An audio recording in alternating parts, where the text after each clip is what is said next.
بسم الله الرحمن الرحيم الحمد لله رب العالمين والصلاة والسلام على نبينا محمد وعلى آله وأصحابه وسلم تسليما مزيدا ثم أما بعد أخوة الكرام السلام عليكم ورحمة الله وبركاته. Inch'Allah, nous allons partager quelques paroles et réflexions de l'imam al-Hafid al-Imam Ibn Jawzi rahimahullah ta'ala sur un constat qu'il avait fait à son époque. Et déjà ce constat-là, il est intéressant puisque déjà cela datait d'il y a quelques siècles. Et on constate en fait que des siècles après, finalement, nous sommes dans la même situation. Subhanallah, ce qui est vraiment étonnant. Et il dit,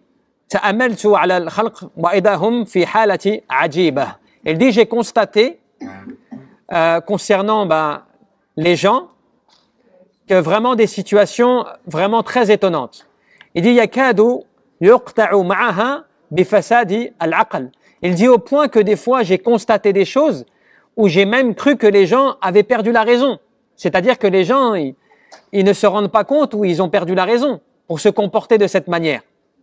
Et il dit وَذَلِكَ أَنَّ الْإِنسَانَ يَسْمِعُ الْمَوَاعِظ وَتُذَكَّرُ لَهُ الْآخِرَةَ فَيَعْلَمُ الصِّدْقَ يعني القائل فيبكي وينزع يعني على تفريطه. Il dit donc les gens, ils entendent des exhortations, les gens, ils sont là dans le rappel de l'au-delà, ils participent à des assises où ils sont exhortés, ils savent avec véracité que ce qu'ils entendent est la vérité, donc ils n'ont pas de doute, ils pleurent même et ils se lamentent sur leur situation lorsqu'ils sont dans le rappel. ويعزم على استدراك ثم يتراخى عمله يعني مقتضى ما عزم عليه. Et sur le moment, ils prennent effet, ils se mettent à prendre conscience et à réagir et à mettre à l'action. Et puis soudainement, ils arrêtent ce qu'ils font. Ils abandonnent. Ils se démotivent. Ils se démotivent. فإذا قيل له, et lorsque tu leur dis à ces gens-là, est-ce que tu doutes de ce que tu as entendu? Est-ce que tu doutes des informations que tu as eues concernant l'au-delà, concernant l'adoration d'Allah, tout cela, le fait que tu vas rendre des comptes? Est-ce que tu doutes de cela? Il dit là, wallahi, non, j'y crois. Alors tu lui dis, mais vas-y, agis alors. Passe à l'action. Réagis, tu vois? Donc sur le moment, il réagit et ensuite après, il cesse les actions qu'il fait. Il dit même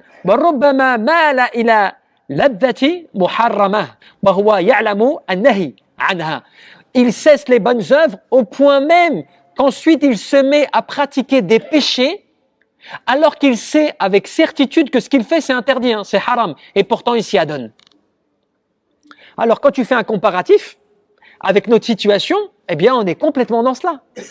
C'est une vérité, c'est vraiment quelque chose qui est flagrant, tu le vois constamment. Les gens, la plupart des gens peuvent participer aux assises. Les gens participent à la prière du vendredi, il y a du monde. Les gens sont exhortés chaque semaine, tu vois. Sur le moment, ils sont conscients et ils profitent des informations qu'ils prennent.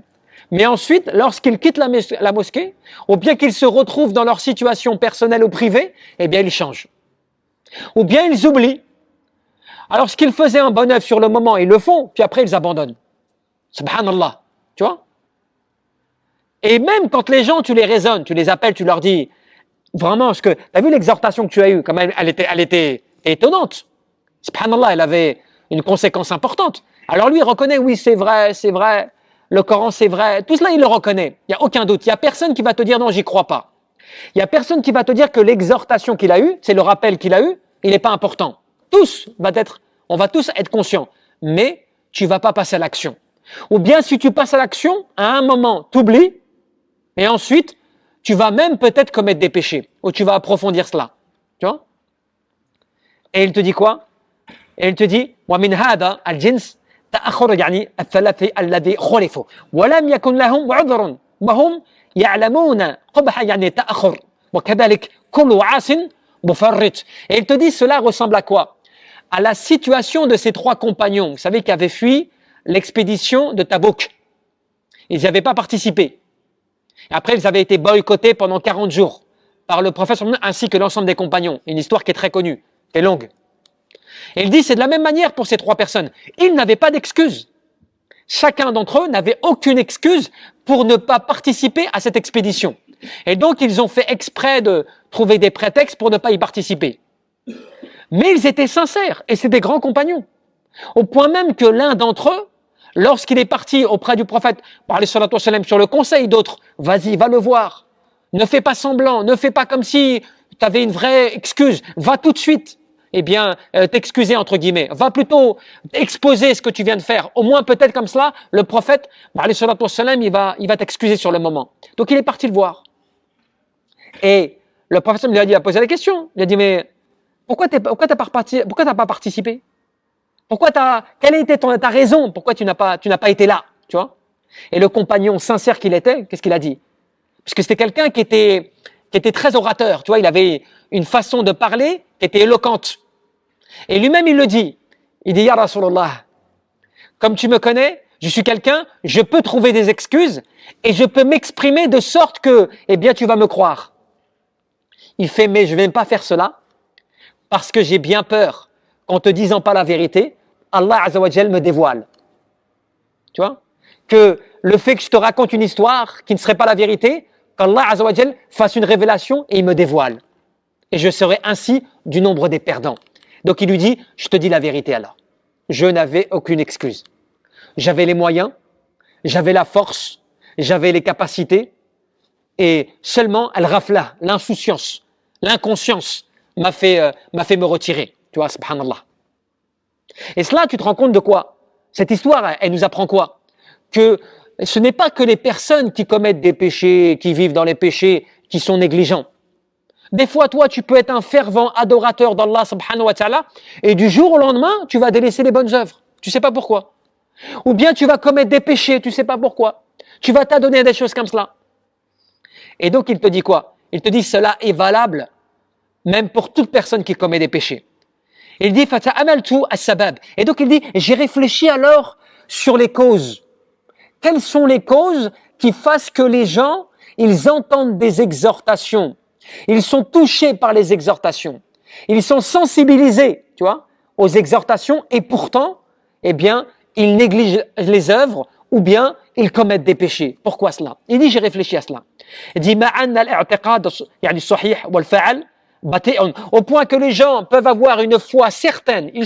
T'es conscient de ce que tu fais, tu sais que c'est la vérité, et pourtant, tes œuvres, elles ne suivent pas.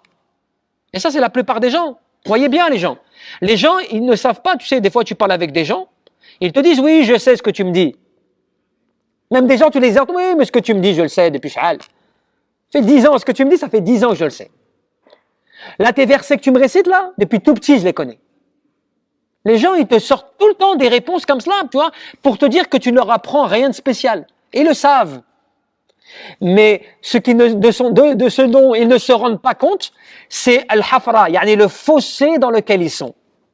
C'est-à-dire que tu es soi-disant informé, soi-disant tu es au courant, soi-disant tu es averti, et pourtant tu réagis comme un ignorant. Tu fais comme si tu ne savais pas. Tu fais comme si tu n'étais pas au courant. Qui est grave, tu vois, qui est pire même. Et c'est comme cela qu'il dit quoi? Il dit فَإِذَا لَهُ ثَلَاثَةُ أَسْبَابٍ. Et donc j'ai analysé et j'ai vu qu'il y avait 3 raisons. 3 raisons qui étaient la cause de ce comportement, de ce déraisonnement, du fait que tu sois au courant et tu délaisses, du fait que tu saches et tu fais pas, du fait que tu es au courant du haram et tu t'y adonnes, et ainsi de suite. Il fait, j'ai trouvé 3 raisons à cela. Il dit, ahaduhuma, la première de ces raisons, ra'ayatu al-hawa al-ajil, le fait des passions qui l'emportent, qui vont plus vite que ta raison. Les passions, elles vont plus vite que ta raison.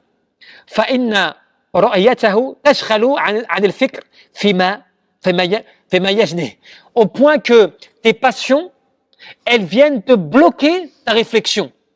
T'es pris par un désir, t'es pris par un plaisir, t'es pris par une volonté de quelque chose qui t'attire, et ça dépasse ta réflexion. Tu réagis pas sur le moment. Tu vois? Sur le moment, tu ne te rends pas compte que ce que tu es en train de faire est mauvais là. Tu vois? Ou que tu vas tomber dans le haram. À un moment, ta passion, elle l'emporte sur toi. C'est pour cela qu'on entend des histoires extraordinaires des fois. Des fois, tu as des gens qui commettent des choses, tu te dis, mais comment il a fait pour faire cela? Comment il en est arrivé pour descendre aussi bas? Mais il ne faut pas t'étonner parce que des fois même, tu as des gens qui eux-mêmes ont dit, regarde ce qu'a fait l'autre, regarde ce qu'a fait l'autre, regarde ce qu'a fait l'autre, et à un moment, c'est lui qui l'a fait. Pourtant, tu lui dis, subhanallah, il était averti puisqu'il avait des exemples. Lui-même, il te citait ces exemples. Et à un moment, il se retrouve à le faire, subhanallah. Eh bien, c'est là que tu te rends compte que la passion, le désir, elle l'emporte sur ta réflexion. Tu vois? Il dit cela, c'est l'une des premières raisons. Il dit la deuxième raison, le fait de repousser le repentir au lendemain. Tu te dis à chaque fois, je verrai demain, je vais me repentir demain. Inch'Allah, je reviendrai sur mes péchés. Tu vois, il fait des péchés, hein. Tu lui dis, repens-toi. Il dit, oui, je me remets en cause, je réfléchis, tu vois. Mais il ne se repent pas encore. Il repousse cela au lendemain.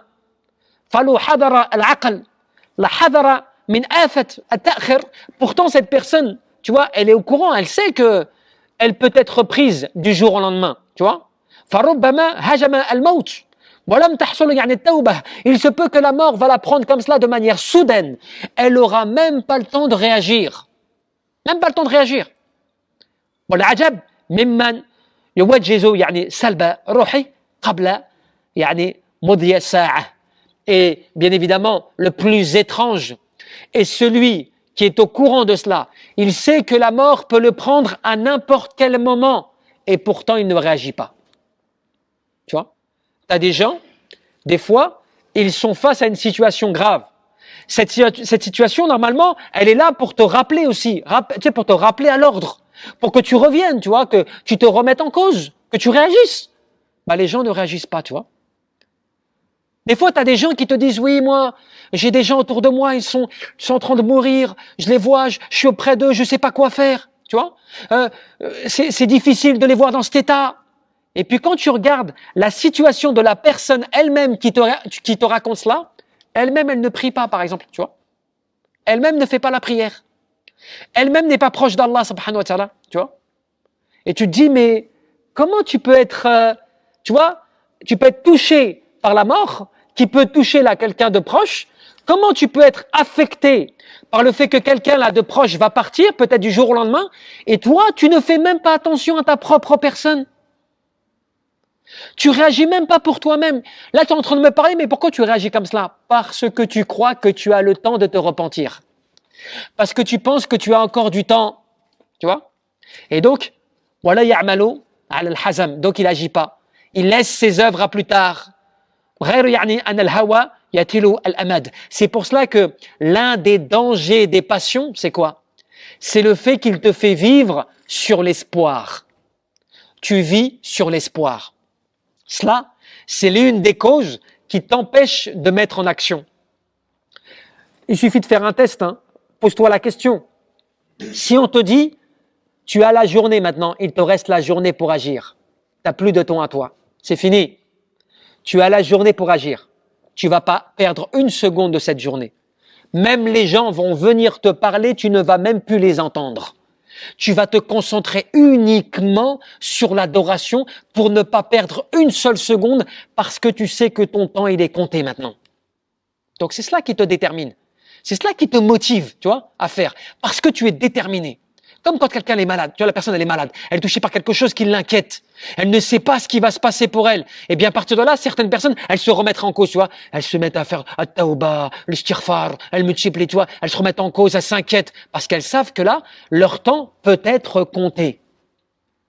Mais quand tout va bien, quand on te dit non, c'est bon, c'était rien, c'est bon, ne t'inquiète pas, c'est bon, c'est rétabli. Tu verras, quelques jours après, la personne retombe dans le rafla, dans la négligence. Et elle diminue ses œuvres, et elle diminue son istighfar, et elle diminue tout. Pourquoi? Parce qu'elle est rassurée. Donc, c'est quoi? Les passions l'ont emporté sur ta raison et t'as vécu sur l'espoir. Et enfin, il dit quoi? Il dit, comme le prophète alayhi salatu wassalam nous l'a rapporté. Salli salata muwaddi'. Prie comme si la prière que tu faisais était une prière d'adieu. Tu vois?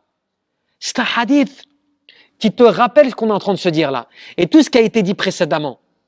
Prie comme si c'était ta dernière prière. Mais pourquoi cela? Pourquoi à ton avis cela? Parce que cela est un remède à cette maladie. Quelle maladie?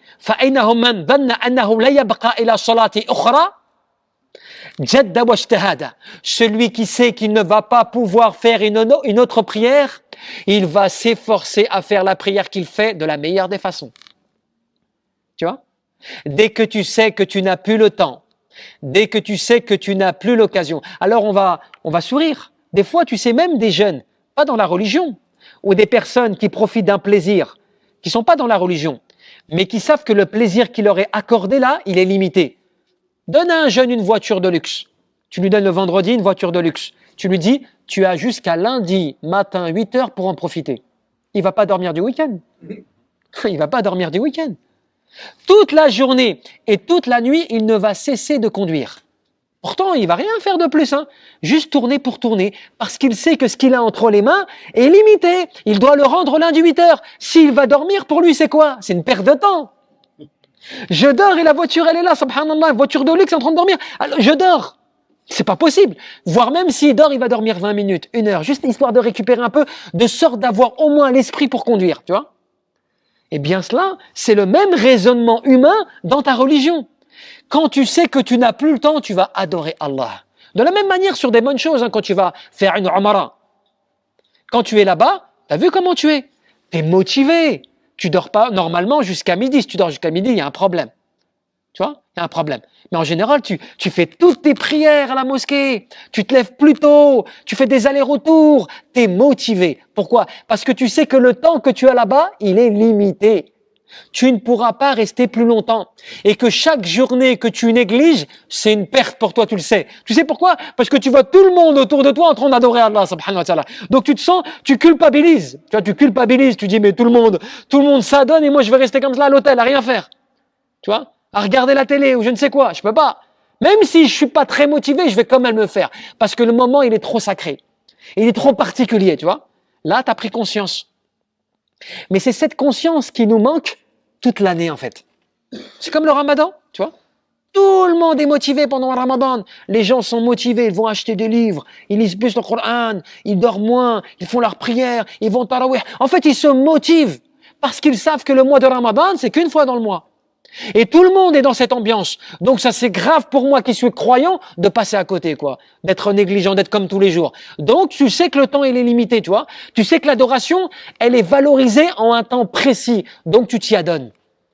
Mais le problème, c'est qu'Allah Jalla fi'ala, liyabluwakum ayyukum ahsanu amala. Il vous éprouve pour voir ceux d'entre vous quel est le mieux agir. Donc il attend que tu agisses comme cela toute l'année, toi. Mais toi, tu l'oublies. Pourtant, tu es conscient. Maintenant, chacun d'entre nous, tu lui poses la question, est-ce que tu ne dois pas adorer Allah toute l'année? Il va te dire, bien sûr. Est-ce que ce que tu fais normalement pendant le Ramadan, est-ce que c'est pas normalement tous les mois? Bien sûr. Ça, c'est l'idéal. C'est l'idéal. Tu vois? Tout le monde reconnaît tout. Mais la différence, elle est dans quoi? Elle est dans l'action. Tu passes pas à l'action. Et enfin, la troisième raison qu'il a diagnostiqué, il dit, baraja'u ar-rahma, le fait que la personne, elle espère, elle compte sur la miséricorde d'Allah. Fayura al-asi yaqul rabbi ar-rahim. Celui qui commet des péchés, il dit mais Allah il est miséricordieux. Je suis négligent, je commets des péchés, je suis faible, je peux pas me retenir, c'est difficile pour moi, mais Allah c'est lui qui pardonne. Allah il est pardonneur. Allah, tu vois, il châtie pas comme ça pour rien, tu vois. Donc il se repose sur la miséricorde d'Allah Azza wa Jal.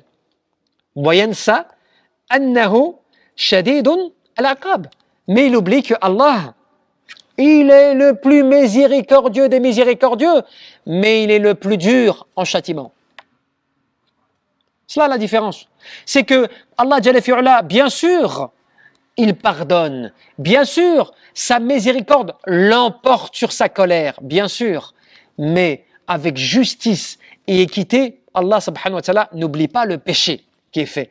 La désobéissance à laquelle tu t'adonnes sciemment, tu vois. L'acte volontaire que tu fais alors que tu sais, tu vois. et sur lequel tu crois que tu vas être pardonné alors que tu ne te repens pas. Et Allah Jalla fi'ala, pourquoi est-ce qu'il est juste? Parce qu'il t'avertit, il te met en garde, il te rappelle dans le Coran combien de fois il te rappelle, il te met en garde, attention au péché, attention à la désobéissance, attention au peuple précédent, regarde comment est-ce qu'ils ont été exterminés de la planète, de la surface de la terre, par le fait qu'ils s'adonnaient comme cela, qu'ils oubliaient comme cela, tu vois, qu'ils désobéissaient comme cela, tu vois. Et ben voilà, Allah Jalla fi'ala nous rappelle et nous dit Toubu ila Allah jami'an ayyuhal mu'minun la'allakum tuflihun, n'est-ce pas? Il nous rappelle, repentez-vous tous ensemble, ô vous les croyants, si vous voulez réussir. Peut-être atteindrez-vous la réussite, atteindrez-vous peut-être le bonheur comme cela. Donc Allah Jalla fi'ala nous rappelle Toubu ila Allah tawbatan nasuha, repentez-vous d'un repentir sincère. Donc Allah Jalla fi'ala, il nous appelle au repentir. Allah il nous dit de ne pas oublier cela, tu vois. Mais nous, on reste dans la négligence. Et donc c'est comme cela, ibadallah, rappelle-toi ces 3 points, rappelle-toi ces 3 causes qui sont la base, qui sont le noyau autour duquel gravite tout ce qu'on vient d'exprimer là. Le fait, tu vois, de ce qu'on a dit là, à savoir le premier de ces points, la passion qui l'emporte sur ta raison, qui l'emporte sur tes désirs, qui l'emporte sur ta réflexion, sur ton raisonnement. 2, le fait que tu repousses le repentir au lendemain. Et enfin 3, tu espères, tu comptes sur la miséricorde d'Allah en espérant qu'il va te pardonner alors que tu ne fais rien. Wallahu a'lam. Tabaraka wa ta'ala yarzuqna al-ikhlas fil qalb wal amal wan niyyah.